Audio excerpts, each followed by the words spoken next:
नाशिक येथे भाजपामधील अंतर्गत वाद पुन्हा एकदा उघड झाला आहे। निष्ठावंत कार्यकर्त्यांना उमेदवारी न मिळाल्याच्या नाराजगीमुळे भाजपाचे कार्यकर्ते आक्रमक झाले असून सुनील केदार यांच्या विरोधात जोरदार घोषणाबाजी करण्यात आली। नाशिक रोड परिसरात एका कार्यक्रमाला सुनील केदार उपस्थित असताना संतप्त कार्यकर्त्यांनी त्यांचा घेराव घातला। गेल्या 2 दिवसापासून भाजपामध्ये असंतोषाचे वातावरण असून उमेदवारी वाटपावरून कार्यकर्त्यांचा रोष वाढताना दिसत आहे। परिस्थिती हाताबाहेर जात असल्याचे लक्षात येताच सुनील केदार यांनी तेथून काढता पाय घेतल्याची माहिती आहे। या घटनेमुळे नाशिक भाजपामधील अंतर्गत गडबाजी आणि नाराजी पुन्हा एकदा चव्हाट्यावर आली आहे।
कोणता सर्वे केला, कोणत्या एजन्सीने फडणवीसच्या घरात 4-4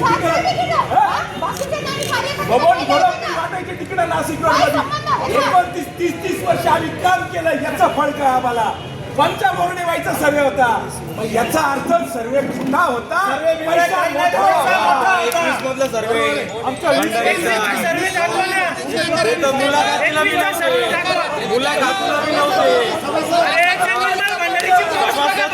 भारतीय जनता पार्टीचे ते